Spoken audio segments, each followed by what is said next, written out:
बोलिए सच्चे दरबार की। तो ये एक बार सभी खड़े हो जाएंगे।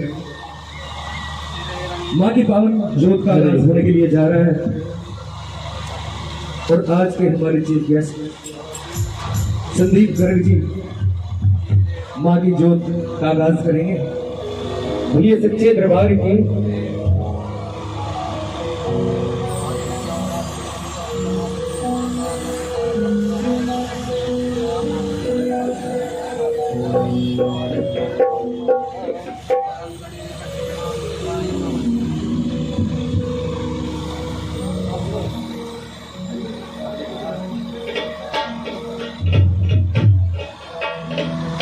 अग्निर्वर्जो ज्योतिर्वर्जः स्वाहा ज्योतिः सूर्यः सूर्योर्वर्जो ज्योतिर्वर्जः स्वाहा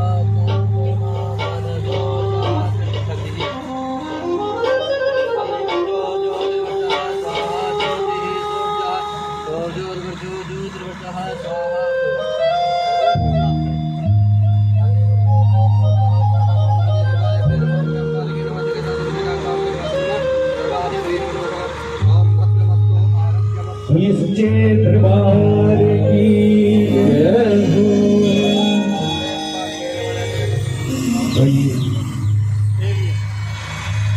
माँ की जोत का आगाज हो चुका है।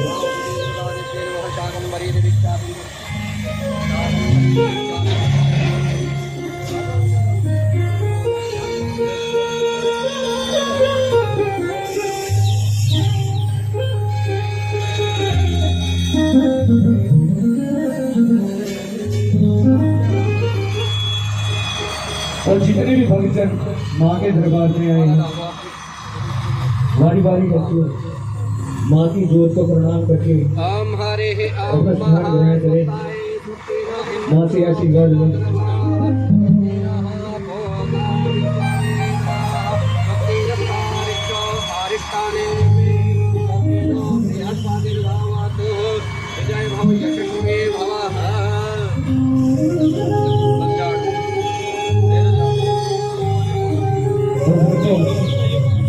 सनातन धर्म में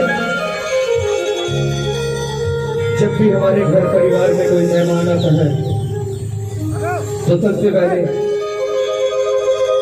उसे एक उचित बैठने के लिए स्थान दिया जाता है। तो सबसे पहले औरतों ने माँ को जोड़ी रूम में आसन दिया। तो आइए एक सुंदर सी धुन लेके आ रहे हैं आज के हमारे म्यूजिक डायरेक्टर विक्की। हाँ जी,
सबसे पहले मैं संदीप गर्ग जी का माता शाकुंभरी देवी मंदिर की ओर से यहाँ पधारने पर बहुत बहुत स्वागत करता हूँ, जिन्होंने अपना कीमती समय निकाला और हमारे इस पंडाल की शोभा बढ़ाई। तो मैं संदीप जी से आग्रह करता हूँ कि 2 शब्द बोलें। जय सिया राम। सबसे पहले तो माँ शकुंतला देवी जयंती की बहुत बहुत शुभकामनाएं देता हूँ।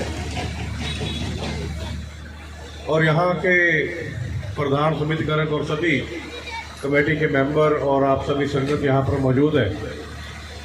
आप लोगों के बीच में आके मुझे हमेशा अच्छा लगता है और मेरे लिए बड़े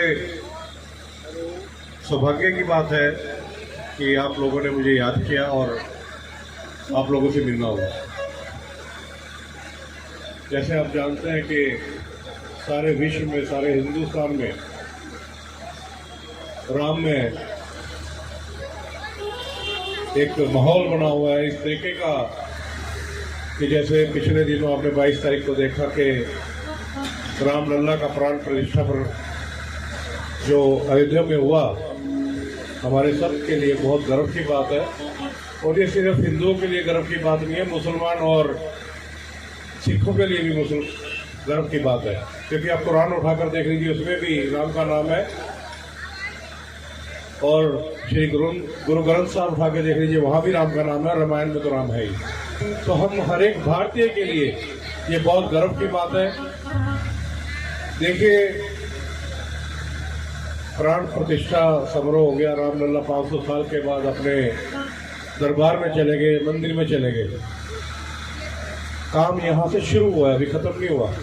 कि हम लोग जो अपना जीवन यापन करते हैं उनका अनुसरण करते हुए एक बार राम राज्य की ओर चले, जिससे कि हमारे आगे बच्चे को आने वाले संस्कार और एक इस तरीके का जीवन, हम एक समाज में इस तरीके की पहचान बनाएं कि भारत को विश्व गुरु की तरफ हम अग्रसर हों।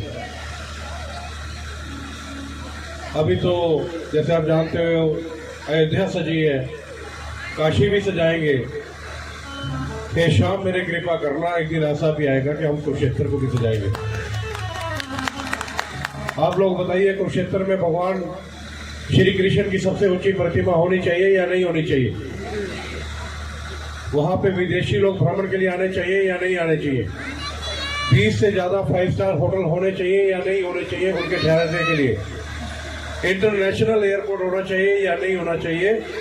तो आप लोगों से एक वायदा करता हूं कि अगर इस लायक आपने मुझे समझा, उस जगह मुझे अगर पहुंचा दिया कि ये काम अगर मेरे हाथ का हुआ, तो सबसे पहला काम हम यही करेंगे, भगवान श्री कृष्ण की सबसे ऊंची मूर्ति जो विश्व में है कुरुक्षेत्र में स्थापित करेंगे।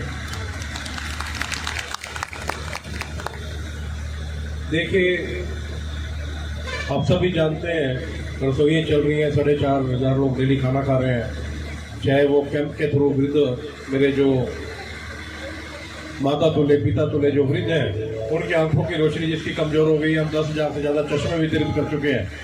450-500 लोगों के, चाहे वो सफ़ेद मोती है, काला मोती है, उसके ऑपरेशन करा चुके हैं। और सिलाई सेंटर हमने खोले, 60 से ऊपर हमने सिलाई सेंटर खोल दिए, जिसमें बहुत सी बेटियों ने लाभ उठा के अपना बुटीक खोल लिया और 10 से 12,000 रुपये महीने की इनकम हो रही है। 500 रुपये में आप जानते हैं कि एम्बुलेंस सेवा हमने स्टार्ट की हुई है। किसी ने दिल्ली जाना हो, किसी ने पीजीआई चंडीगढ़ जाना हो, किसी भी हॉस्पिटल में जाना हो, तो वो भी हम कार्य कर रहे हैं। परंतु पिछले दिनों आप जानते हैं कि रक्षाबंधन के त्यौहार पर 7,000 से ज़्यादा मेरी बहनें मेरी कलाई पर राखी बांधने के लिए रामकुंडी पहुंची।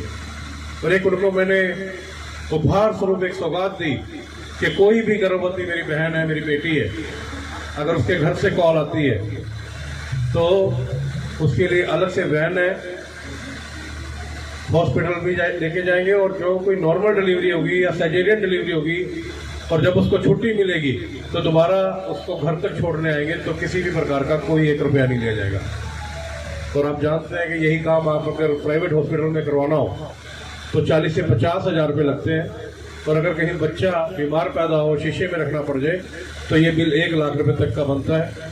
और एक गरीब परिवार के लिए, क्योंकि एक मेहमान भी उसके घर आ गया, उसका लालन पोषण भी करना है, और वो इस काम को करता तो जरूर है, परंतु कोई ना कोई अपनी चीज़ बेचकर या रिश्तेदार से उधारे मांग कर या कहीं ना कहीं से ब्याज से लेकर वो इस कार्य को करता है, और वो सारी उम्र इस पैसे को नहीं उतार सकता। तो ये सभी कार्य आप लोगों के जो प्रेम भाव है आपका मेरे प्रति, उस परम पिता परमात्मा की कृपा है, क्योंकि ये कार्य होने थे।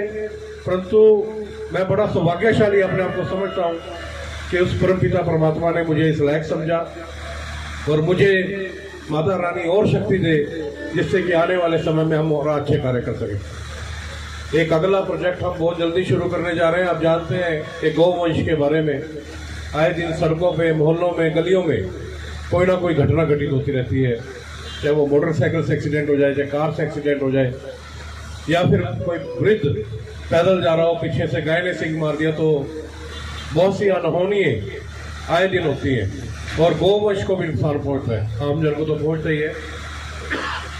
वो गौवंश हम सड़कों से लेके जाएंगे गाड़ी में और गौशाला इतनी बड़ी बनाएंगे कि उनके भोजन की व्यवस्था, उनकी सब चीज़ की व्यवस्था होगी, जिससे कि आम जन को उसका लाभ मिले और किसी प्रकार के जिस तरीके के ये एक्सीडेंट होते हैं उनसे हमें निदान मिले।